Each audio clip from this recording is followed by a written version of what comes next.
ready for an arch book? Me too. Today we're going to read King Solomon's Dream. He looks happy sleeping there, doesn't he? This is based on 1 Kings chapter 3 and 2 Chronicles chapter 1 from the Bible. It's written by J.K. Eager for Arch Books, and the pictures are by Bill Hewer. Thank you, Bill and J.K. Here we go. King Solomon's Dream. It was long ago in Gibeon, in the middle of the night. King Solomon got into his bed and wrapped the covers tight. He tucked the sheet around his feet and then blew out the light. King Solomon was sleepy. He quickly closed his eyes. He slept a sleep so sound and deep. And then came a surprise. A voice called very softly. It whispered very near. He heard it call him Solomon, and he answered, "I'm here." He did at first feel frightened. It did at first seem odd. King Solomon heard his name once more. And who was there but God? Wow, that is unexpected. I'm going to give you something. Say what it is to be. Think what you want in your heart of hearts before you answer me. Think what you want in your heart of hearts. Could he really have heard him right? Would he truly receive whatever he asked right there in the dark of the night? But God, who made the whole wide world, can make any wish come true. And he said, "Whatever you ask of me, I will give that thing to you." King Solomon started thinking. He thought and he thought and he thought. I want to ask for the very best thing and to answer the way I ought. Wow. I think he was thinking it was like a genie or something.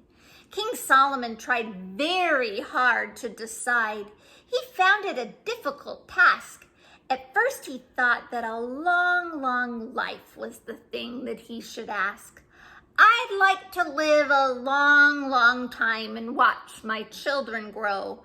I expect they'll grow up properly, but I'd like to really know. I'd like to see my children wed, have children of their own. Oh, I'd like to know I'll still be here when my children are all grown. Oh, and my children's children's children. That will be a merry sight. I'll visit them at bedtime and I'll kiss them all good night. Wow. He'd be pretty old by then, wouldn't he? I'll give them splendid presents that only a king can buy. And I'll build them all a palace that will almost touch the sky. And speaking now of building, I have many fine ideas, but to see them all accomplished will take years and years and years. For what I want to build a temple where we all can come and pray. The people in Jerusalem and the people far away will celebrate together on every holy day.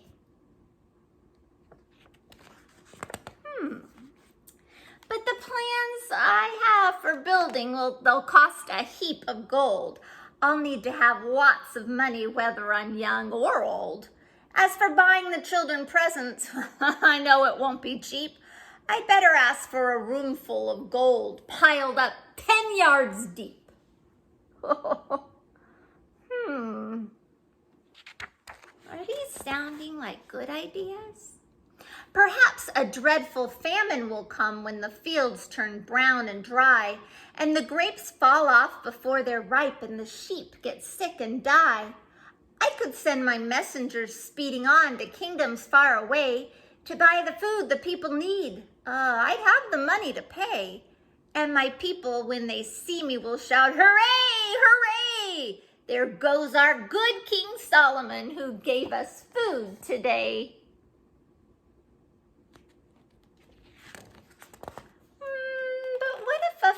famine is not the thing that brings trouble to our land.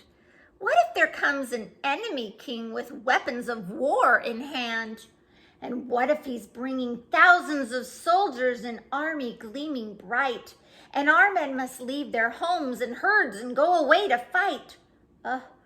I'm sure we would finally win such a war.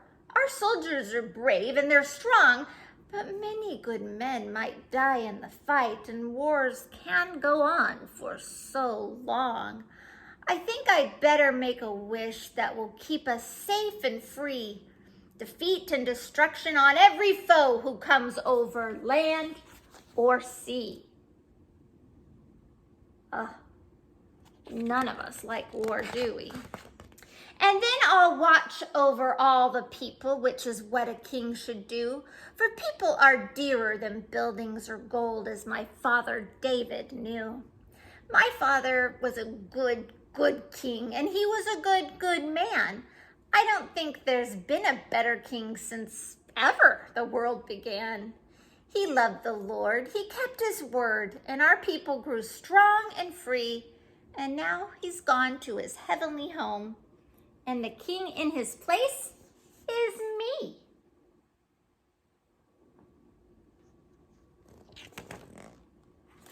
Now I see I've been awfully silly to have thought about wishing for gold, or to go around frightened of enemy kings, or to wish to live till I'm old. When I think of how I almost wasted my wish, it makes me feel prickly cold. King Solomon stayed very still in the dark and waited to hear the voice. He felt very peaceful within his heart, for he knew he'd made the right choice.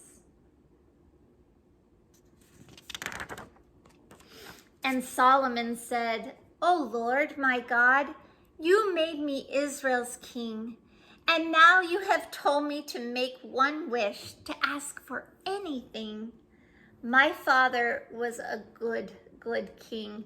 I want to be one too. Well, what is the most important thing a king ever has to do? I think I know the answer true, and the answer comes from you.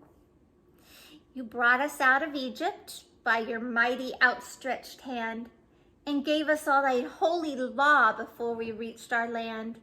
Thou gave us the 10 commandments and taught us right from wrong. And thou said, keep my commandments, and I will keep you strong." Now he's seeing clearly. Oh, a king must try to keep the peace and build his nation's wealth. But greater than these is justice, for that is the nation's health.